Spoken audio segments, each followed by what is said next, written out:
Tennessee is frozen, and this time it's not just another winter storm. Right now, the entire state is dealing with one of the worst ice disasters it has seen in more than 30 years. Meteorologists are calling it Winter Storm Fern, and the damage is already historic. From the Smoky Mountains all the way to the Mississippi River, everything is locked under a thick, glass-like layer of ice. Power lines are snapping, massive trees that have stood for generations are crashing to the ground. Roads that usually carry thousands of cars a day are now almost impossible to use. State leaders say this storm has caused more destruction than the infamous ice storm of 1994. That's how serious this is. Late Sunday night, Governor Bill Lee declared a statewide emergency as reports of power failures surged across Tennessee. Right now, more than 315,000 homes and businesses are completely in the dark. No heat, no lights, no power. Middle Tennessee has been hit the hardest. Nashville alone makes up over 200,000 of those outages. Utility crews are overwhelmed, and officials are warning people to prepare for a long wait. The Tennessee Valley Authority and local power providers say this isn't a quick fix. This isn't snow that can be plowed away. In many areas, ice has built up more than half an inch thick on power lines. Add wind gusts pushing 40 miles per hour, and the result is total collapse. Poles bend, lines fall, entire neighborhoods go dark in seconds. Transportation has taken a major hit too. Major highways are nearly unusable, and Nashville International Airport was forced to shut down flights for most of the day Sunday, leaving travelers stranded and plans canceled. This storm didn't just slow Tennessee down, it brought the state to a complete standstill. And with temperatures staying low, officials warned the worst may not be over yet. In an extremely rare decision, the Federal Aviation Administration temporarily shut down the control tower at Nashville International Airport early Monday morning. The reason wasn't equipment failure, it was staffing. Air traffic controllers simply couldn't get to the tower because the roads were too dangerous. Across the state, highways have turned into obstacle courses. Major routes like I-24 and I-40 are scattered with abandoned cars and jackknifed semi-trucks frozen in place where they lost control. The Tennessee Highway Patrol says it has responded to more than 1,200 weather-related crashes in just the past 2 days, and that number keeps climbing. Officials are now begging residents to stay off the roads, not just for their own safety, but so emergency responders and salt trucks can do their jobs. If you don't absolutely have to go out, stay home, transportation officials warned. Black ice can't be seen, and it can kill. But this crisis isn't just about travel or electricity. In West Tennessee, the town of Adamsville lost all water pressure after its treatment plant went down. Power was lost and backup generators failed in the extreme cold. Other rural counties are facing similar threats, especially where water systems rely on electric well pumps. With temperatures plunging and homes losing heat, the state has shifted into full emergency mode. The Tennessee Emergency Management Agency has helped open 89 warming centers and shelters statewide. In Nashville, massive spaces like Nissan Stadium and multiple community centers have been transformed into emergency shelters for people facing freezing temperatures with no heat at home. Weather experts say what makes this storm truly historic isn't snow, it's ice. Freezing rain coated everything the moment it touched the ground. Many areas recorded between half an inch and nearly 1 inch of solid ice, enough to bring down trees, power lines, and entire neighborhoods.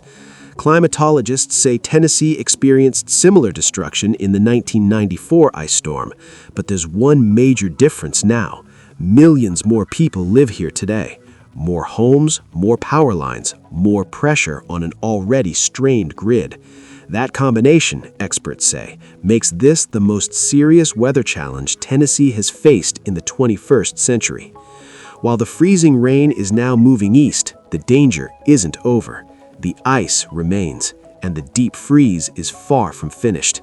Temperatures are expected to plunge into the single digits tonight, with wind chills dropping as low as 10 degrees below zero, and the cold isn't going anywhere.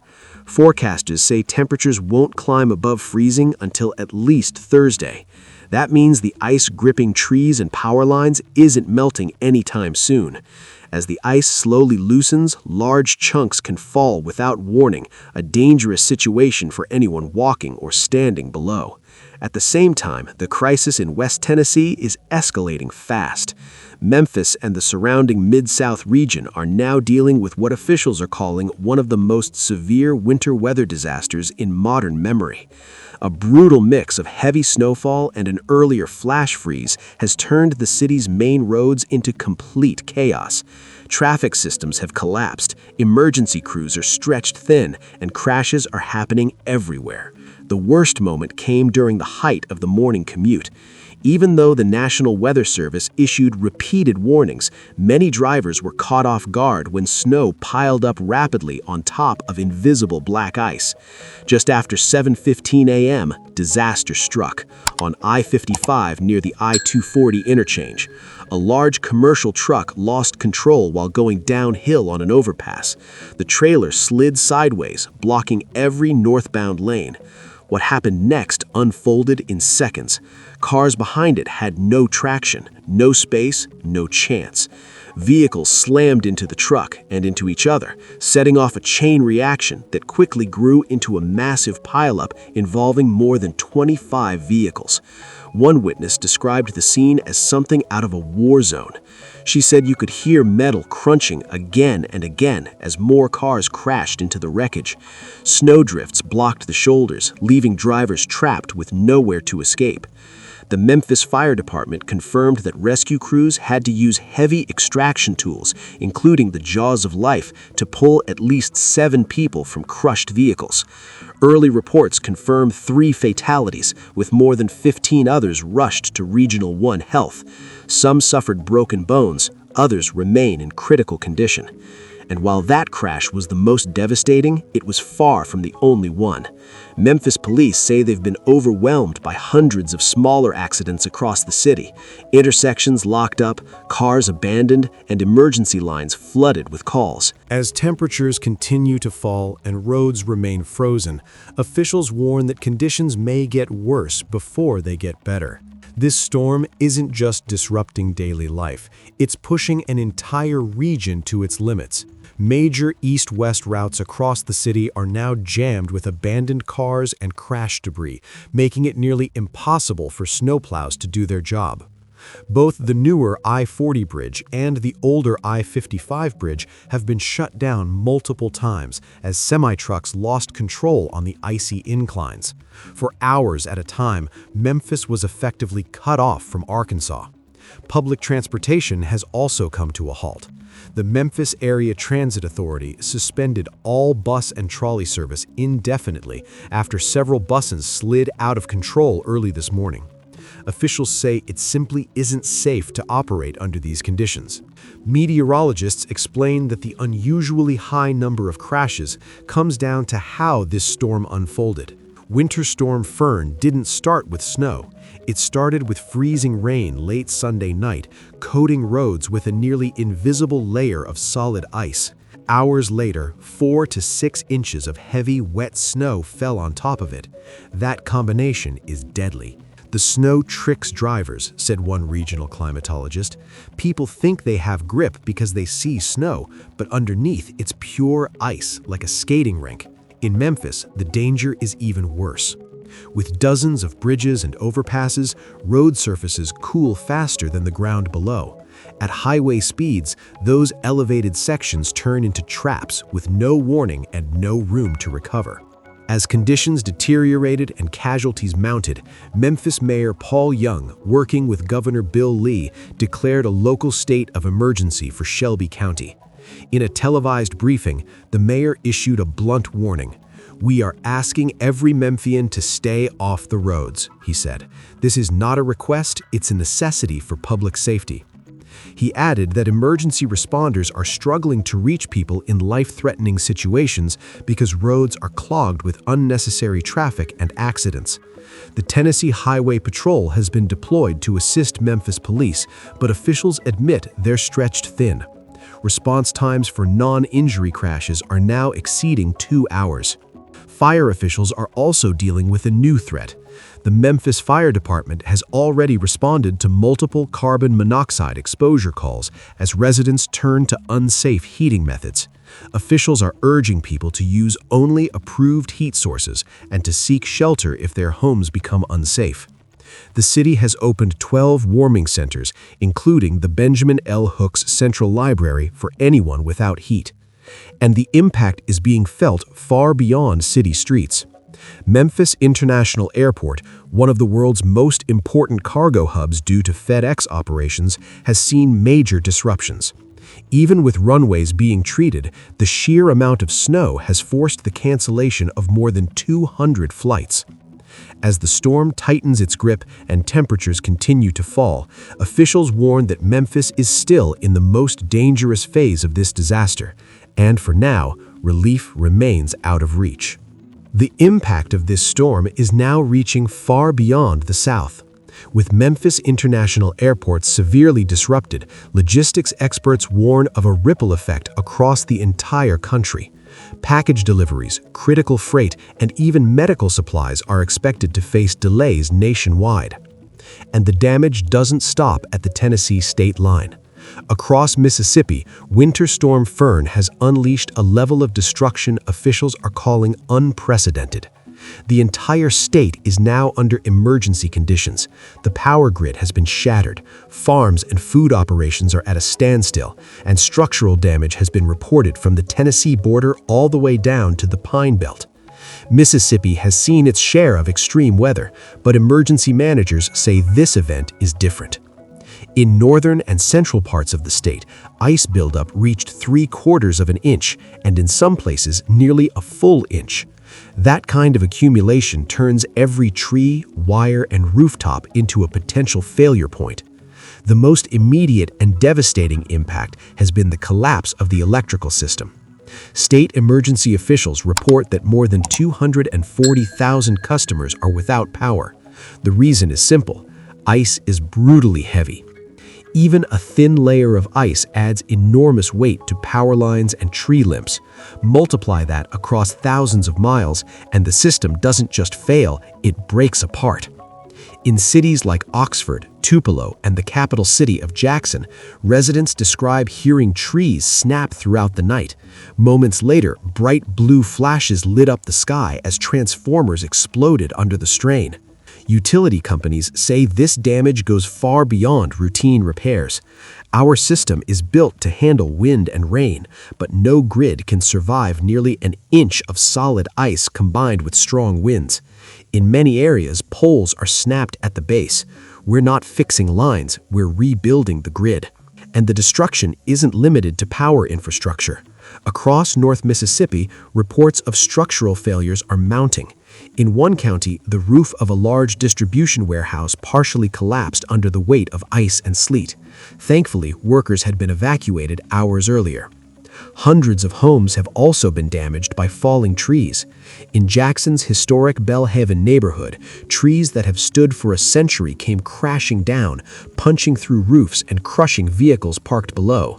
For many residents, the storm didn't just knock out power, it destroyed a sense of safety. As temperatures remain dangerously low and restoration efforts stretch into the coming weeks, Mississippi now faces a long and uncertain recovery. And for thousands of families, the worst may still be ahead. As the cold deepened, new problems began to surface across Mississippi. Temperatures dropped as low as 12 degrees, and that extreme cold followed immediately after the heavy icing. Several older city buildings and rural fire stations are now reporting sagging roofs and burst water pipes, adding even more strain to already limited emergency resources. Mississippi's agricultural industry has also taken a devastating hit. The state's poultry sector, especially in central and southern regions, is on high alert. The weight of the ice has caused multiple chicken houses to collapse, killing thousands of birds. In other facilities, long-lasting power outages shut down heating and ventilation systems, putting millions more at risk. For farmers, the losses are mounting by the hour. The forestry industry, one of Mississippi's economic backbones, is facing widespread destruction as well. Pine forests have been hit especially hard, with trees bending, snapping, and splitting under the ice load. Early estimates suggest damage worth tens of millions of dollars, with long-term impacts that could last for years. Travel across the state has become increasingly dangerous. The Mississippi Department of Transportation is now advising against all non-emergency travel. Major highways have turned into parking lots as jackknifed semi-trucks block entire lanes. Bridges are even worse. Unlike snow, which offers some grip, this ice is smooth and glass-like. Bridges freeze faster than the roads leading to them, catching drivers completely off guard. Even heavy emergency vehicles have reported sliding off roadways. Several key bridges connecting Natchez and Vicksburg to Louisiana have been shut down repeatedly, not just because of ice on the surface, but because of falling ice above. Officials warn of ice bombs, large chunks breaking loose from bridge cables and crashing onto vehicles below. Governor Tate Reeves, who declared a statewide emergency on Sunday, says the focus right now is saving lives. He warned the state is racing against the clock to reach elderly residents and people who rely on oxygen, dialysis, or other medical equipment. More than 50 warming centers have been opened by the American Red Cross and local churches, but for many residents, getting there isn't easy. Iced-over driveways, blocked roads, and total power loss are trapping people in their homes. And there's another familiar problem emerging.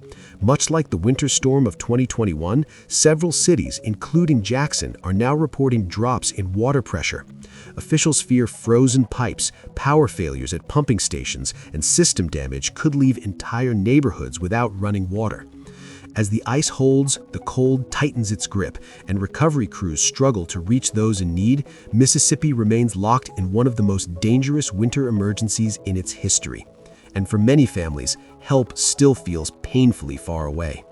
The extreme cold is now creating a new wave of emergencies across Mississippi. Aging water mains are bursting, and power outages at treatment plants have forced multiple counties to issue boil water notices. While the freezing rain and snow have stopped, officials warned the danger is far from over. A powerful polar plunge is settling in, with temperatures expected to remain well below freezing for at least the next 72 hours. Meteorologists say that means the ice won't melt on its own, and salt treatments become far less effective in these extreme conditions. The state is essentially encased in a shell of glass, one meteorologist explained. Until we see a real thaw, every leaning tree and every sagging power line remains a serious threat. Universities across Mississippi have announced full closures, while others are shifting to remote learning as the deep freeze continues into next week. Governor Tate Reeves declared a statewide emergency ahead of the storm to accelerate funding and mobilize resources. The emergency declaration will remain in effect through at least January 27th, allowing the state to continue supporting hard-hit counties. Weather experts say this storm was fueled by warm, moist air from the Gulf colliding with an incoming blast of Arctic air, creating extreme icing followed by dangerously low temperatures. In North Mississippi, conditions are expected to worsen. Some areas could see temperatures drop below zero, including Oxford, where the forecast low is -4 degrees. State officials urge residents to avoid travel, check on elderly neighbors, and call emergency services only for life-threatening situations. The Mississippi Department of Public Safety has announced closures of driver's service locations across northern and central Mississippi, with southern offices opening later than usual as crews assess road conditions. This storm has already reshaped daily life across the state, and the recovery will take weeks, not days. If you found this report helpful, make sure to subscribe to the channel for continued coverage. Please share this video with friends and family, especially those affected by the storm. And if this information helped you stay informed, hit the like button. It helps this message reach more people who need it. Thanks for watching, and stay safe.